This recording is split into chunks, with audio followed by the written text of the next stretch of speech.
vereadora aqui do município de Campinas, estou assumindo aqui o primeiro mandato, né? Mas antes de ser vereadora, sou uma mulher negra, e para a gente iniciar esse papo, então, eu vou fazer minha autodescrição, né? Para garantir que todos tenham acesso aí às informações. Como eu disse, eu sou uma mulher negra, de pele cor parda, tenho 52 anos. Nesse momento eu uso um vestido colorido, né, amarelo, com laranja e rosa forte.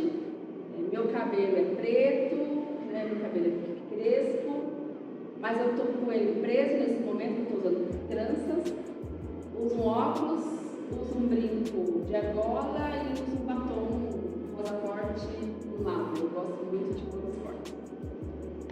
Essa sou eu, né? E estou aqui nesse momento dialogando com uma outra companheira, mulher maravilhosa, aqui conosco, a Raquel. E, enfim, estou muito feliz por estar aqui nesse momento com vocês. Salve, galera! Eu sou Raquel Gouveia, vou fazer minha autodescrição e falar um pouquinho de quem eu sou. Eu sou uma mulher negra, de cabelo crespo até os ombros, estou vestindo uma blusa colorida com azul, amarelo, verde, várias tonalidades, de fundo preto e uma bermuda e um cropped, porque a gente precisa reagir no atual cenário, de cor marrom.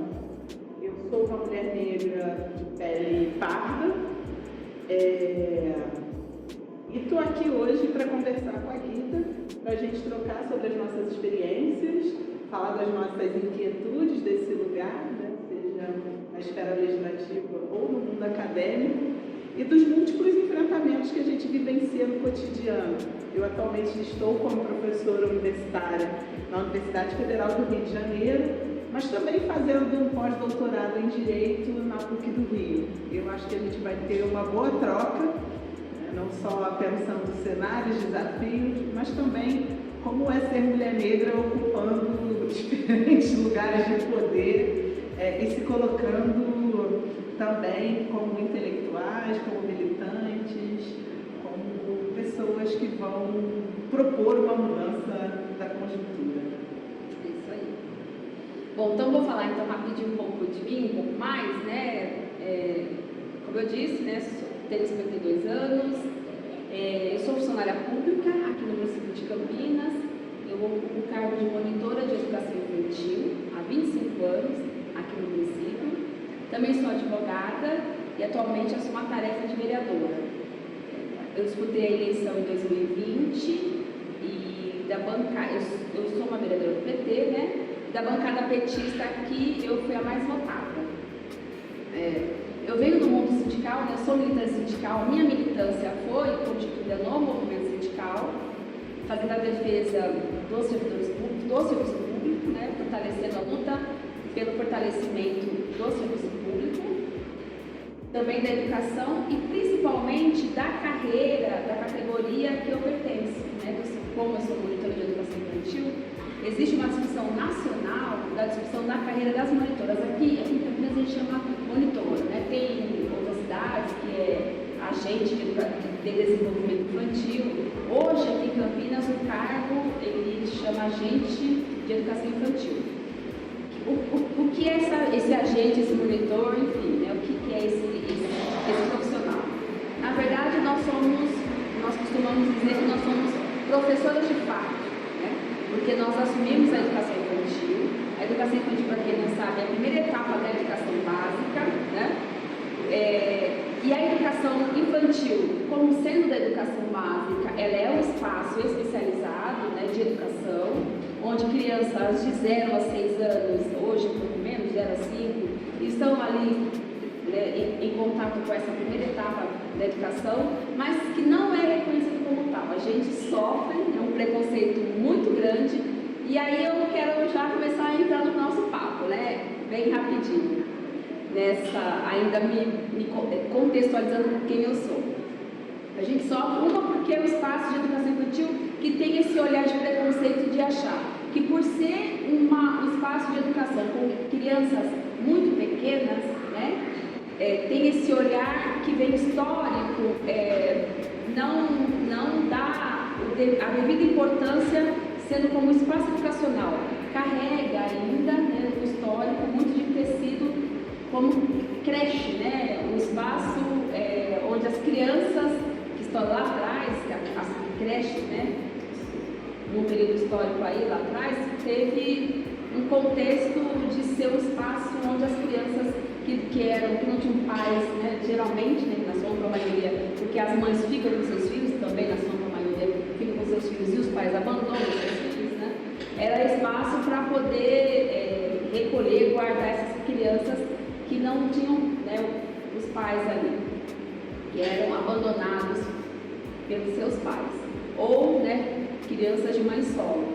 Então, carrega também, né, então tem esse olhar de menos importante, né, isso muito dentro da própria academia mesmo, né, tem esse olhar, mas também tem essa, eu vejo esse preconceito pela ampla maioria das profissionais que estão ali, porque são monitoras, são mulheres, né, e na sua ampla maioria são mulheres negras, né, que estão ali, então também sofre esse preconceito de não reconhecer essas profissionais, que elas cumprem um papel educacional, que a LDB fala, educação infantil, ela é cuidar e educar juntos, não tem como você separar, ela é indissociável, né? Então você não tem como você falar para uma criança de 3 anos, agora eu vou limpar seu nariz, agora eu estou cuidando. Agora não, não existe isso, né? Na educação infantil, isso tudo está muito interligado. Então você educa cuidando, cuida educando, e é o tempo inteiro isso.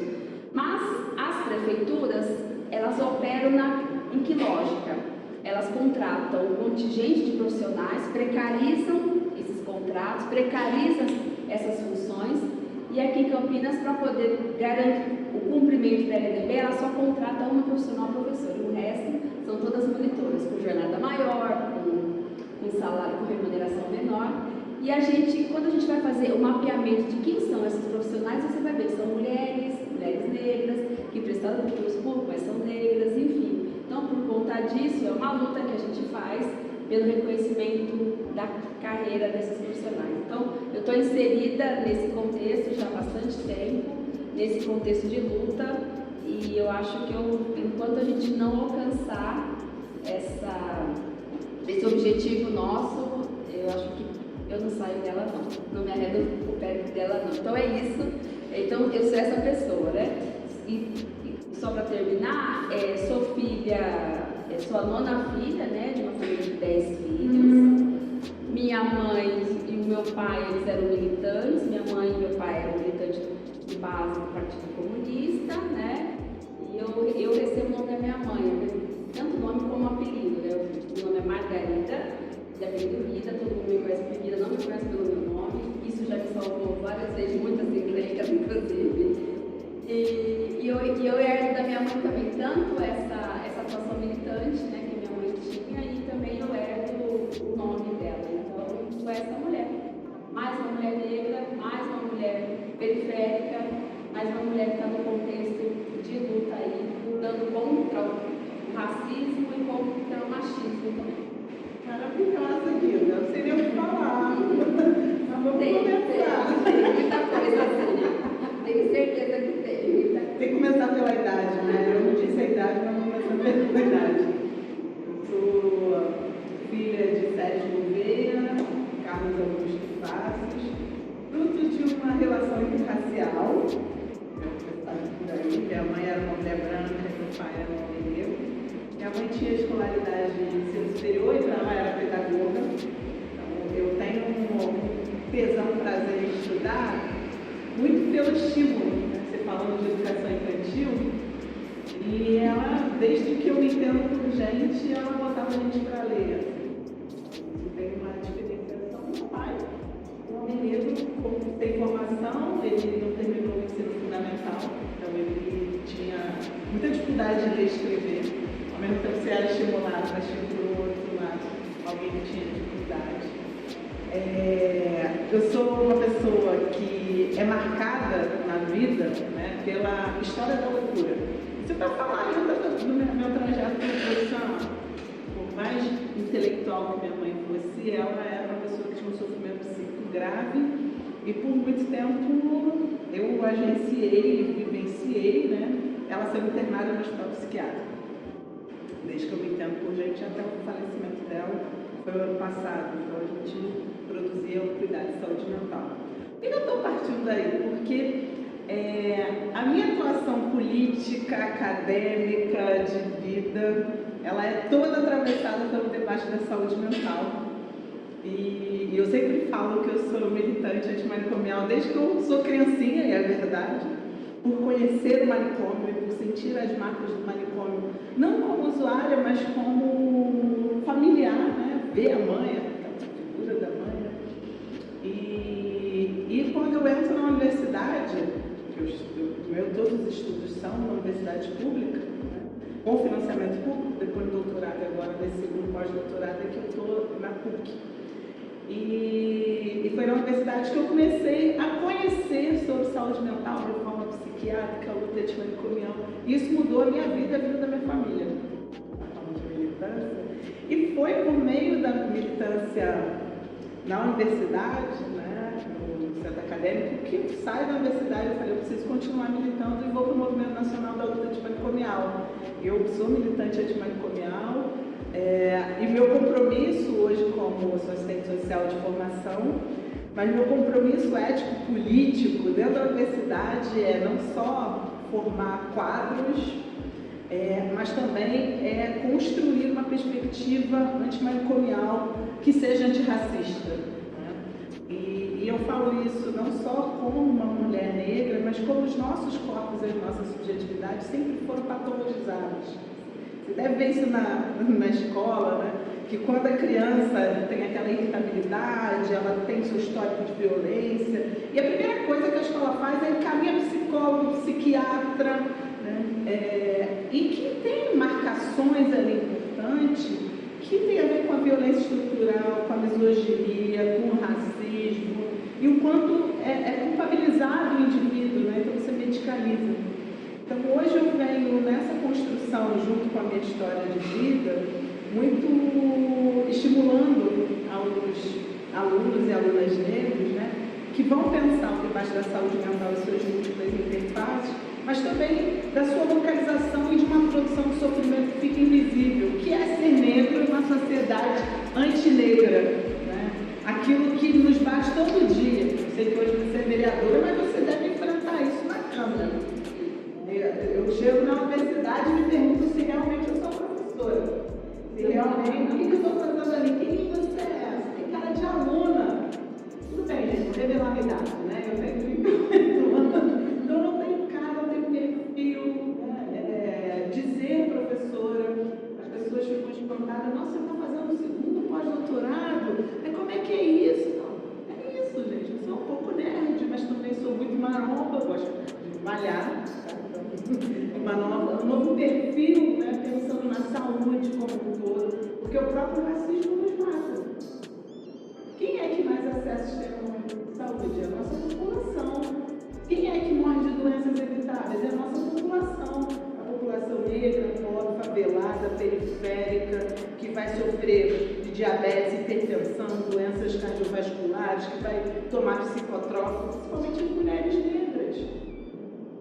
Quando você fala dos espaços escolares, que hegemonicamente as mulheres são aquelas que vão ser as trabalhadoras da educação e do cuidado, e vão ser aquelas que vão maternar, né? Não necessariamente está falando da maternidade, mas das práticas de cuidado. E esses homens estão aonde? Esses homens morrem. Esses jovens cometem suicídio. Qual é a perspectiva de vida para esse projeto de vida para os nossos homens negros? Não tem. E as mulheres negras estão aí, sendo mortas lentamente. Eu acho que esse papo entre a gente mostra duas gerações aqui que estão pensando, não de maneiras opostas, mas de maneiras ocupando espaços de poder para afirmar a vida, né? Lá nos pequenos, e as nossas mulheres estão trabalhando dentro desse lugar de produzir cuidado e educação, e como é que no outro lado também, na universidade, a gente está produzindo resistência por meio de educação, mas também não tem como não acionar o cuidado, porque o meu público, os jovens e os mais velhos, e eu tenho muito orgulho disso, eles vêm numa ansiedade de aprender, mas eles precisam se reconhecer. E aí eu já entendi que nós somos o sonho daqueles e daquelas que vieram antes e morreram. Mas a gente também é o sonho desses jovens que estão chegando agora. A concretude. Nossa, e a tua presença na Câmara, né, não só me inspira, mas inspira as mulheres, a juventude. A gente tem um trabalho, né, mulher? Muito. Você falou de uma coisa aí que me chamou bastante atenção, né? Essa coisa que você falou, olha, tenho certeza que de onde você vem, você sofre algum tipo de violência, assim, você falou essa palavra, mas assim, e é isso, eu tô só para contextualizar, eu estou numa Câmara Municipal, eu fui um cargo, né, de vereadora numa Câmara Municipal, de uma cidade como a nossa, né, então a Raquel não é daqui, mas eu vou te apresentar um pouquinho, acho que você já deve conhecer, mas eu vou só para contextualizar. A gente está numa cidade, né, uma cidade metrópole, assim, de São Paulo, uma das cidades mais importantes do interior, uma cidade que tem um histórico aqui, um histórico que no período aqui que os negros eram escravizados, é uma cidade conhecida nacionalmente como muito violenta, a nossa cidade, que aqui, né, residiam os grandes fazendeiros, os barões, aí, o café, enfim. E aqui era uma cidade que os negros, aqui escravizados, sofriam um processo muito violento, né? Então, aqui era dispensado aos negros muita tortura, muito castigo, né? Então, tem esse lado a nossa cidade. Mas, ao mesmo tempo, na nossa cidade, se forjou muitos lutadores e muitas lutadoras, né? Então, por exemplo, Campinas, é de Campinas que sai, por exemplo, Armando Gomes. Armando Gomes, que não é muitas vezes citado, até nas nossas literaturas de esquerda, né? Não é citado. Ele era um sindicalista, né, no movimento do anarco-sindicalismo. Ele liderou um ato aqui de resistência na greve de 1917. Quando a gente vai estudar a greve de 1917, quando a gente vai estudar a história do movimento operário brasileiro, a gente sempre fala das grandes greves, né, da greve que teve nas fábricas de São Paulo, Tecelagem Mariângela, a gente fala, né, das fábricas dos vidreiros, enfim, desse contexto de muito movimento. A gente não cita, por exemplo, aqui em Campinas, nesse mesmo período, nessa mesma greve, teve um ato de resistência que ficou marcado aqui. Um trabalhador foi preso e ele ia ser enviado para São Paulo, né? E aí os outros companheiros aqui no ato de resistência tentaram resgatar esse trabalhador. E aí teve aqui um massacre por conta disso. Na Estação Cultura hoje, que era e é a estação férrea aqui na cidade, os trabalhadores foram para lá de madrugada ainda e fizeram um ato para tentar, né, não deixar que esse trabalhador fosse enviado para São Paulo preso. E ali a polícia recebeu os trabalhadores com bala e foram 3 operários mortos aqui em Campinas, 3 operários mortos que não aparecem em nenhuma literatura nossa, mas esse ato foi comandado por Armando Gomes. Armando não morreu, né? Ficou ferido e tal, não morreu. E foi conhecido como Massacre da Porteira do Capivara, porque era uma porteira ali que passava, né, as capivaras ali, então ficou conhecido assim. Mas e quem comandou esse ato foi um homem negro, né, que não é citado. Então, só se você for um pesquisador da área que você sabe, né? Aqui também tem João Barbeiro, aqui também tem um jovem escravizado que aparece no HQ produzido pelo nosso mandato, que também foi depois do conto. O Elisbão, um jovem de 16 anos, que foi morto, né, escravizado. Ele foi acusado de ter participado do assassinato do seu escravizador. E assim, o espetáculo que fizeram, né, com a pena contra o Elisbão, e o detalhe, por ele ser negro, ele não poderia ser julgado dentro do Código Penal brasileiro. Tiveram que utilizar um Código Penal de fora, o Código Penal das Filipinas, porque ele era um animal, né? Ele era qualquer outra coisa, ele era semovente, ele era qualquer outra coisa, menos gente. E só poderia ser julgado pelo Código Penal uma pessoa branca, como ele era escravizado, então ele não poderia ser, né, julgado. Enfim, fizeram todo um espetáculo de semanas, né? Enforcaram, arrancaram a cabeça, penduraram. Isso para tudo para servir de exemplo. Por isso que os escravos que estavam em outras fazendas, em outras cidades do Brasil, tinham muito medo de vir para Campinas, porque era dessa forma como os escravizados eram tratados aqui. Então é daqui que sai Laudelina de Campos Melo. Para quem não sabe, Laudelina de Campos Melo, ela não nasce em Campinas, mas ela vem para cá e aqui ela se organiza, né, se forja enquanto uma lutadora, uma mulher negra. Foi a primeira fundadora da Federação das Trabalhadoras Domésticas, sindicalista. Laudelina, ela comanda greves no segmento, na categoria das trabalhadoras domésticas. Você sabe o que é isso, gente? A gente não consegue fazer uma greve numa fábrica. Laudelina consegue organizar greves em casas, né, entre domésticas, entre trabalhadoras. Enfim, então, ao mesmo tempo que a gente é uma cidade histórica muito marcada pelo racismo, pelo processo de escravização aqui pesadíssimo, violento, então, mas também tem aí, né, a resposta a isso, que é uma cidade que forja muito lutadores. Então eu estou no espaço legislativo aqui nessa cidade, que é ocupado majoritariamente, historicamente, somente por homens brancos. Esse ano, com a eleição de 2020, foi um recorde do número de mulheres sendo eleitas. Então nós temos lá 33 cargos de vereadores, né? E desses 33 cargos, 4 são ocupados por mulheres e 2 mulheres negras. E é histórico, tanto mulher negra, né, 2 ocupando, quanto o número de mulheres, porque a legislatura passada somente uma mulher branca que ocupava, né, ali o parlamento.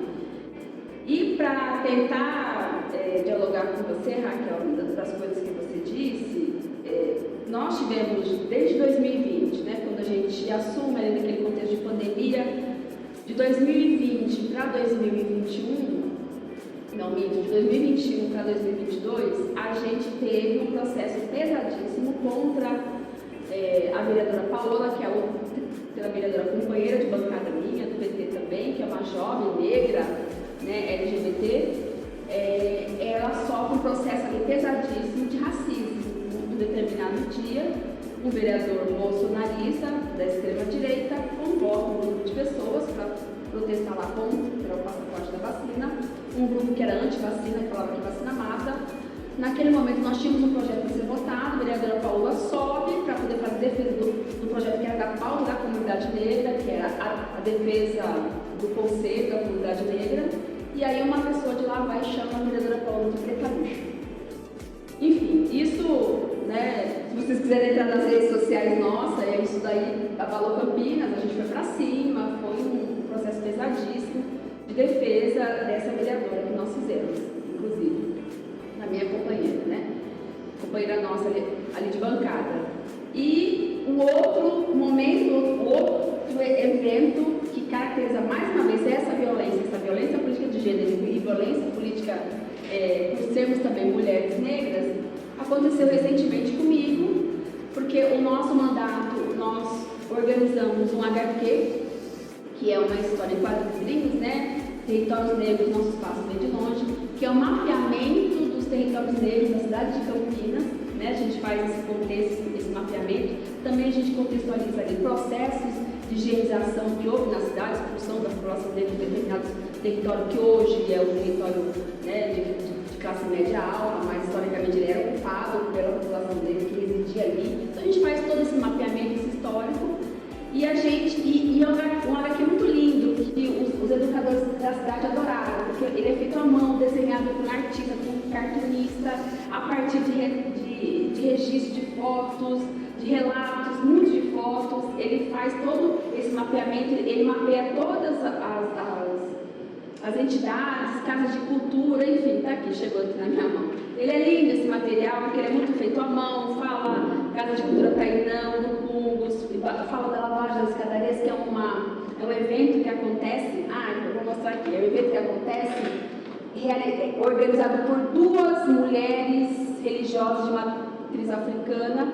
Elas organizam essa lavagem, elas fazem no sábado de aleluia uma lavagem das escadarias da catedral, que é a principal igreja aqui da cidade, num ato de confraternização com a religião cristã, católica, né?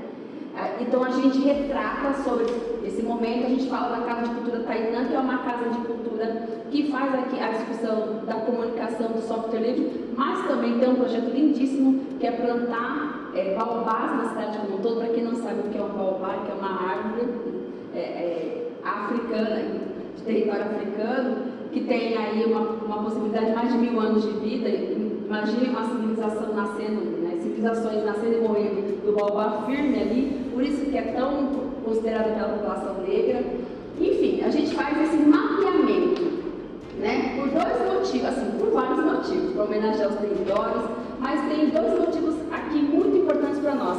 Um que é homenagear esses territórios, mapear a cidade de Campinas, mostrar que a cidade de Campinas não tem só esse histórico ruim desse processo, né, que é uma cidade com esse contexto marcado muito pelo racismo, né, mas também para ajudar a pautar, para ser um material a mais, né, dentro das nossas escolas, na educação antirracista, para os professores que se pautam por essa agenda, né, por essa bandeira nossa de luta. E também porque no Brasil, para quem não sabe, a gente tem a Lei 10.639, que é obrigatório o ensino, né, da educação da África, da história da África, nas nossas escolas. Então a gente faz esse mapeamento aqui dos territórios. Então, óbvio que a gente não deu conta de mapear todos, e aí a gente se compromete numa futura edição a atualizar. E aí no finalzinho aqui, a gente faz um retrato, né, da marcha que aconteceu no 20 de novembro de 2021. A gente faz esse retrato aqui. Aqui tem uma faixa, ele desenhou tudo à mão, gente, ele foi perfeito, o João da Silva é perfeito. Ele fez uma faixa aqui, inclusive, sou eu que estou segurando, aqui eu estou de cabelo solto, não estou de trança, aqui eu estou de cabelo preso, sou eu que estou segurando, essa máscara aqui branca, sou eu mesma, e aí eu falo que foi uma fala que eu fiz na defesa da vereadora Paola. Eu falei assim, não dá mais para construir política sem que tenha a nossa cor. Vai ter mulher preta sim, querendo vocês ou não, porque eu falei lá, né? Vai ter mulher preta aqui, vai ter, vocês vão ter que nos engolir, enfim. E aí a gente desenhou, e ele desenhou todas essas faixas, e aí ele desenhou algumas faixas aqui, e uma das faixas ele coloca paz entre nós, como os racistas, que era uma faixa que tinha, né, no movimento, na marcha do 20 de novembro de 2021. Então ele foi fiel, e esse material foi muito bem aceito dentro das escolas, mas isso aí, esse vereador também, né, que mobilizou aquelas pessoas lá, que cometeram o crime de racismo contra a vereadora Paola, esse vereador vai até, né, ao espaço lá da Câmara, faz a denúncia que eu estou a partir desse material incitando a violência, né, e que eu merecia uma CP, uma comissão processante, para caçar o nosso mandato. Aí ele começa mais uma vez um processo de luta para defender o mandato de uma mulher negra, um mandato popular, legitimamente eleito, né? Porque para eles, enfim, né? Para a maioria dessa população branca, né, racista, eles têm muita dificuldade de me ver lá dentro, né? Tem uma mulher negra, com cabelo crespo, né, uma mulher que sobe lá, que fala das nossas pautas, que fala da nossa agenda. Ali é um recado que eles estão me mandando todos os dias. Aqui não é o seu espaço, mas como a gente, né, a gente está acostumado a fazer muita luta, a gente é forjado na luta, né? Você falando aí sua história da sua mãe, enfim, muita luta. Então a gente fala o seguinte, então, aqui é o nosso espaço e aqui eu vou estar. E se vocês quiserem, vocês não vão ter que me tirar daqui, que daqui eu não saio, e que vocês tenham força para tirar. Então foi um grande movimento que nós fizemos na cidade, e foram 2 dias de votação, militância ocupou o espaço do teatro, né, lá da Câmara, da sessão, e ele foi derrotado. Ainda continuamos respondendo o processo, mas isso ainda é o rescaldo disso. Então esse é um espaço, né, assim, muito violento e que não querem que a gente ocupe. Mas a gente está lá, como você fala, né? Você é professora mesmo? Eu já passei lá na Câmara mesmo, eu já passei várias vezes. Eu estou entrando pelo lugar dos vereadores, sempre vem o guarda e fala para mim, senhora, é por lá. O guarda não estava acostumado a me ver ali, né? Porque, ou seja, olha, eu sei que você não quer, que você resiste de ter uma mulher negra aqui, mas eu sou vereadora. Ah, desculpa, tal. Aí eu começam a brincar, não, vereador, não é nada disso. A gente sabe que é, a gente sabe que, enfim, então esse é um contexto muito presente, muito marcado aqui na nossa cidade. Então, só para você entender um pouquinho. E por último, para abrir para você, que eu não estou deixando você falar, essa coisa, né, que você fala para mim, que eu fico muito feliz, Raquel, porque aqui em Campinas, a gente tem aqui em Campinas um grupo de militantes que debatem a pauta do estudo da saúde pública com muita combatividade, é um pessoal muito comprometido, é um pessoal que é referência nacional, inclusive, né, a galera do SUS. E esse ano a Câmara Municipal abriu uma possibilidade de um projeto que nós votamos lá, que é das emendas impositivas. Cada vereador vai ter ali as condições de apresentar emendas para determinados programas que eles entendem que sejam importantes. Isso, a gente sempre foi contra, historicamente, essas emendas, porque isso cria um vício, né, do vereador fazer o seu curral eleitoral, que a gente é contra isso, que o vereador tem que ser vereador da cidade, né? Eu, como vereadora mulher negra, tenho essas pautas, a pauta dos serviços públicos, a pauta da educação, a pauta das mulheres, a pauta antirracista. Então, essas são as minhas pautas, que são pautas transversais que passam pela cidade toda. Mas, então não tem mérito nenhum o que a gente está fazendo. Mas o que a gente fez? A gente conversa com o Conselho Municipal de Saúde para debater, para que o Conselho Municipal de Saúde me oriente, né, a partir desse espaço, desse fórum, me oriente onde que a gente tem que indicar esses recursos.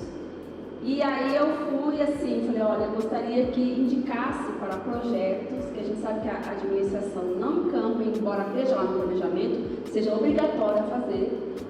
E aí da saúde vieram 4 projetos para a gente apresentar, que eu fiquei muito feliz, né, enfim, e é óbvio que talvez por conta desse meu perfil. E aí um deles é sobre a saúde mental da população negra.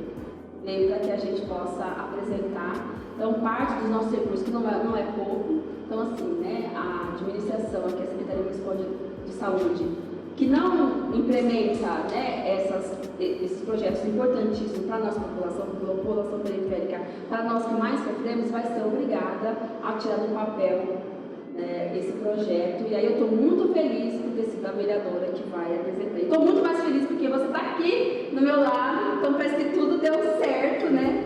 Você está aqui, confirma que a gente está no caminho certo. Obrigada. Eu estou feliz do seu mandato poder pensar sobre ações para a saúde mental da população negra. Esse ano eu estou me debruçando, já faz um tempinho, mas esse pós-doutorado que eu estou fazendo é para pensar sobre um cuidado direcionado para mães e familiares vítimas de violência de Estado. Tenho feito entrevista, participado dos grupos, acompanhado o movimento das mães e familiares lá, especificamente do Rio, né, para pensar como a política da destruição vai impactando essas mulheres. E o quanto que, por exemplo, a saúde mental, a própria política, o próprio SUS, ainda não estão atentos, vou colocar dessa forma, né? Dando uma melhor atenção a esse público que aparece, mas fica invisível, porque fica direto para as mulheres negras, né, carregarem toda a destruição. E elas perderam os filhos, ou os filhos foram encarcerados, companheiros. O Estado chega com a violência, diminui o investimento da política pública, mas chega com a violência, ou seja, chega com a bala e, por outro lado, oferta o Rivotril. E o que se tem de possibilidades de vida? Né? Cada vez mais o desemprego, o corte dos benefícios sociais, né? Você tem a expansão da pobreza. E como é que fica a vida dessas mulheres na sua concretude? Né?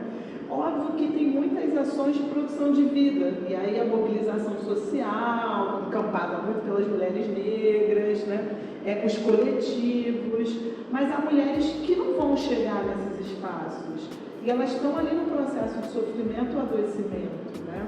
Eu sei que nem tudo é da política política, mas a luta antimanicomial tem que ter um compromisso de chegar lá e produzir outras práticas de cuidado, e que não necessariamente são práticas centradas na psicologia, na psicanálise, na psiquiatria. Estou falando de afirmação da vida.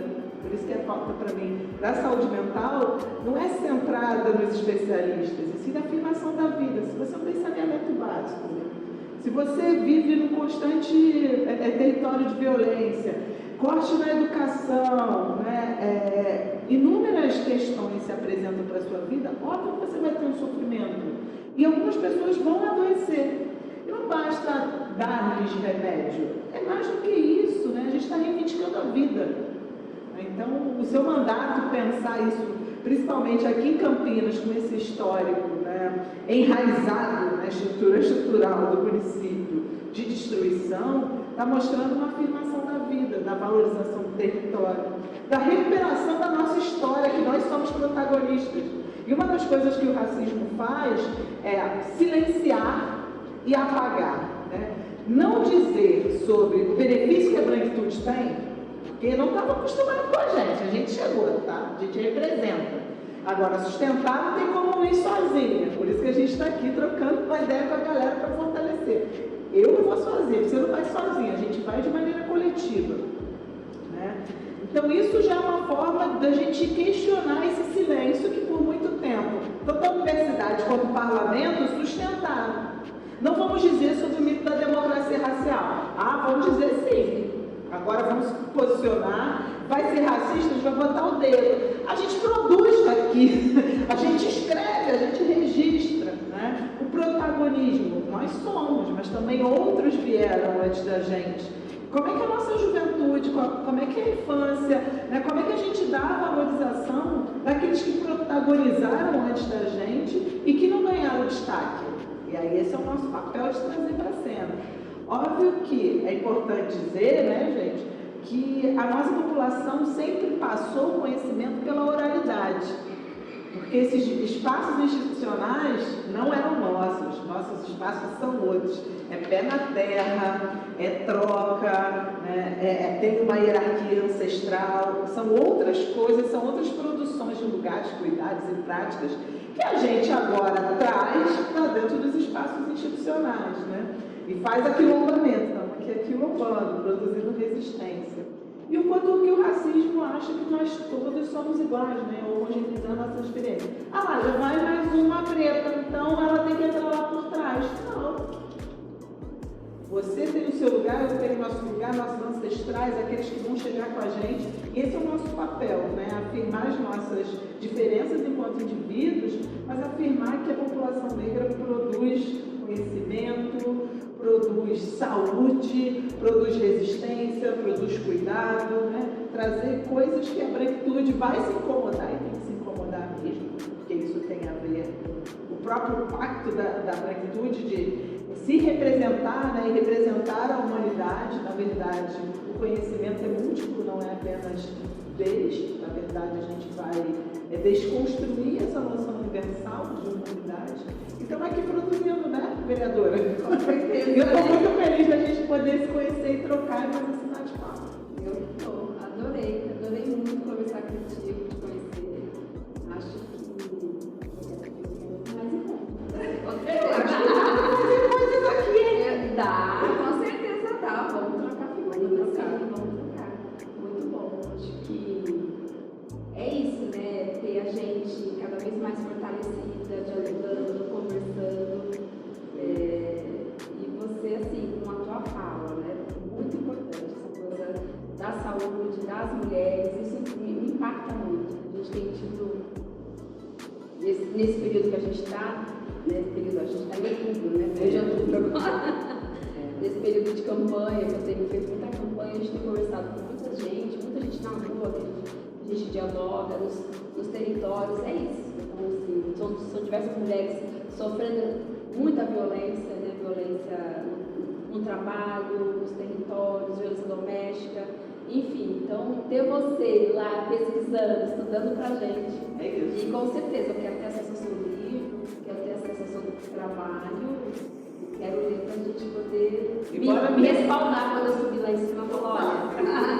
Falei com a Raquel semana passada, ela disse isso. Isso nos ajuda muito, né? E nos orienta muito. Então, muito obrigada.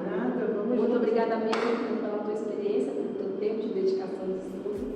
E a gente ficava gritando, ligando, você vai me ensinar a gente. Pode deixar, essa é a minha tarefa.